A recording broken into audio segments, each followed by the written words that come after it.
Greetings, everyone. This is their AVP. I'm joined tonight with my good friends Mar, Big Daddy John, and Jack Pierce. And tonight we're going to do another watch party for some more Orville.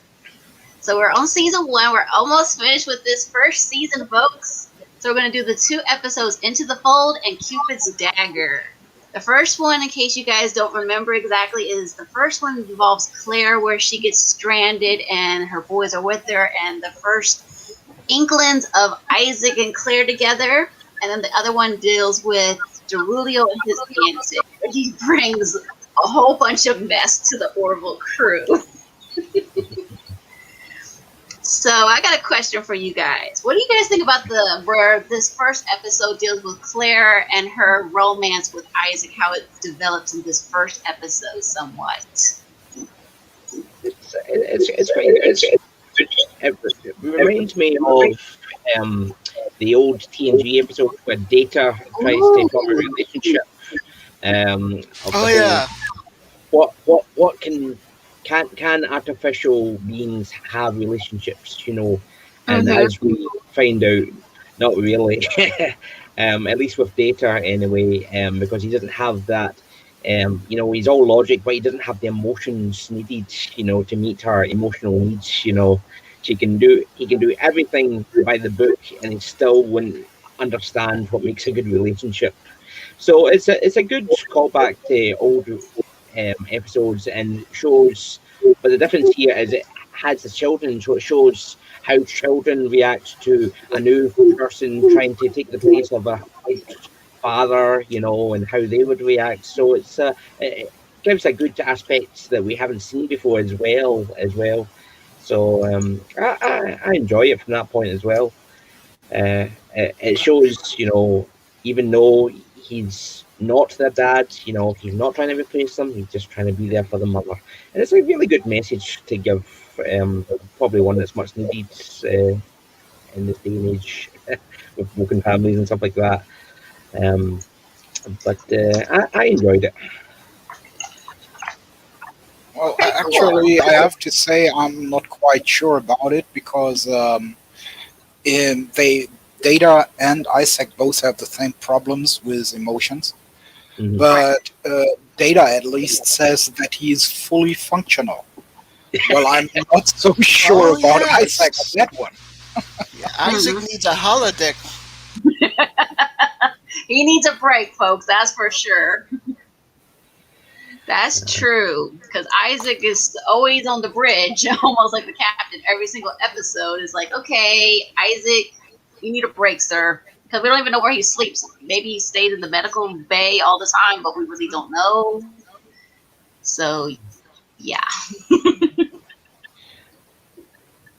It's interesting. How are these women attracted to machines? It's like people aren't kidding when they said, well, we're worried about vibrators replacing us guys. Now we've got machines to worry about. I know, it's so weird. Yes.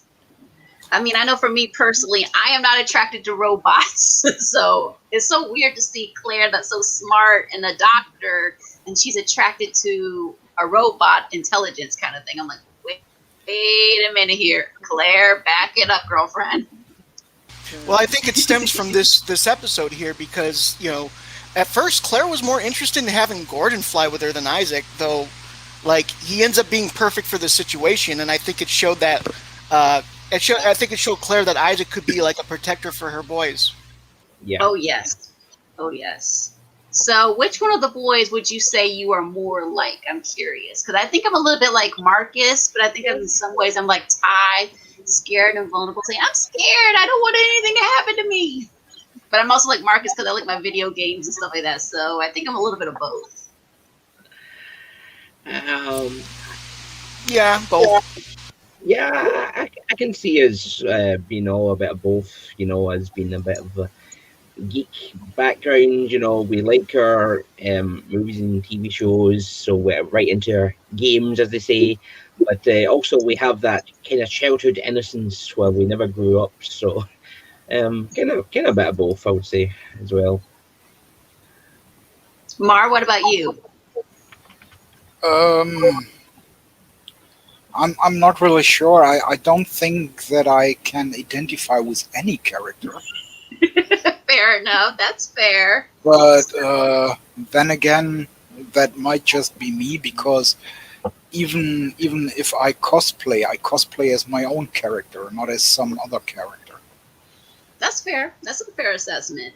So, if you were to be stranded on a planet like Claire is with Isaac, who would you pick to be stranded with? I think everybody knows who mine is, but let's hear you guys' opinion. Who would you want to be stranded with?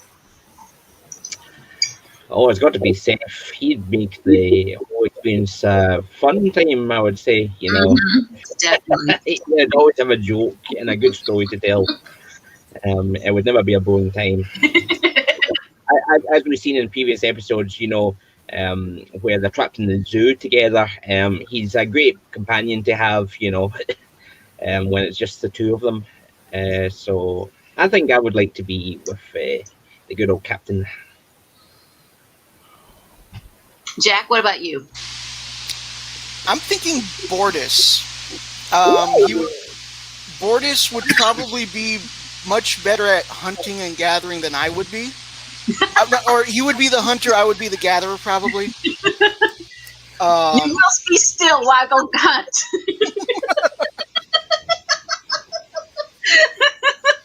Okay, fair enough. Okay, that's an interesting choice. What about you, Mar? Who would you be stranded with? Yeah, I'm a total sexist here and have to go with Alara.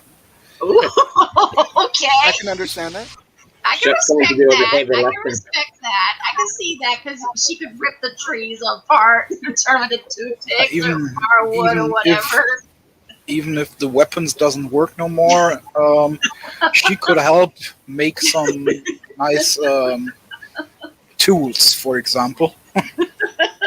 She could use her Zalayan strength, you're saying, and rip somebody into pieces. And if a bear came along, he'd be toast. Yep. I like that one. She's a good ally for hunting and crafting. So, Nice. yeah.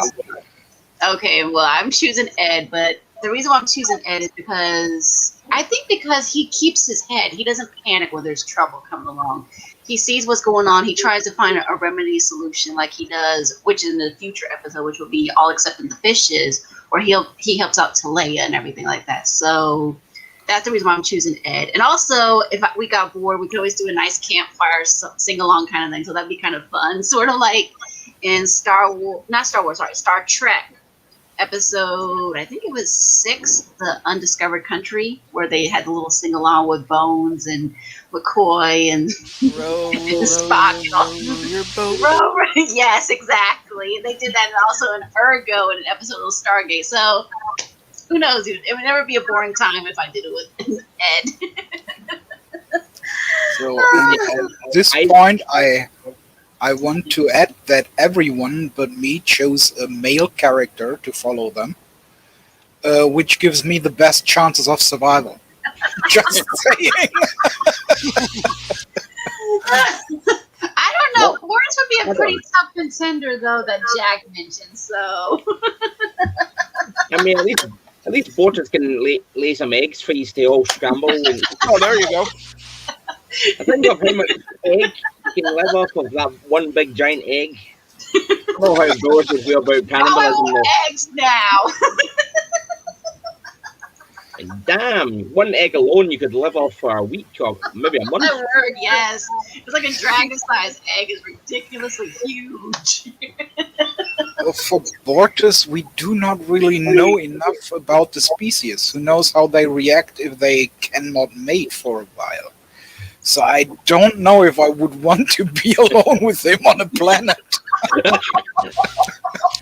Fair enough. Speaking of that, this episode is also famous for the line "Now entering glory hole." Oh yes, good point, Jack. Yes, that's right. Good segue. Don't call it that.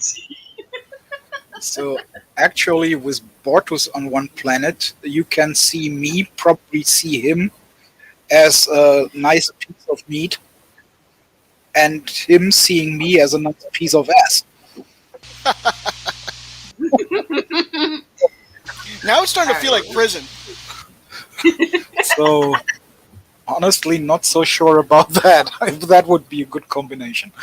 I mean, like, if at least it's not a Vulcan where they have to mate like every 7 years or they die or Oh something no, like that that. would just be They just awful. That would they be just have to the pee once a year, right? yes. Yeah, but Oh, we that would don't just we don't know the mating behavior really of his species. So no, that we It's true. don't.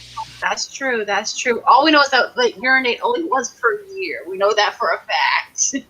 we know So for a we fact that they only go to the toilet once a year, and we know that they all are gay, kind of. Yeah, pretty much. and the Yeah. females they hide on a secret planet that we don't know about yet. But Even if yes, I'm not sure if you actually can call it gay if they only have males that usually survive. there's a single In species that my friend was mentioning. I forgot the name of it, but he was telling me that there's a whole species, and I think it was in Star Trek or something like that. There was a whole single gender species. So it was kind of Yes. because I asked him for a reference, and he said, "Oh yeah, that's a reference to that." So just so you guys know, I put the link where our watch party is for Amazon. We're going to do it on Amazon, and we're also going to be on Twitch to avoid copyright because YouTube, unfortunately, gets really, really picky. I mean, I did a watch party that was their own video, and they said, "Nope, it ain't yours. You got to take it down." So I'm just letting you guys know now that we will be on Twitch still. And the link is in the private chat for my members, and also there's a link in the chat for those of you that are watching this. Okay. And I'm going to give you guys the link one more time to my Twitch. That way you guys can find us there. That's where we will be. We'll be watching the movie. Well, not movie. I want to call it a movie because it feels like a movie or some of that. But basically, that's where we will be watching the first episode. And then we'll come back and regroup a little bit. And then we'll come back and discuss the second one, Cupid's Dagger. So see you guys soon. Bye.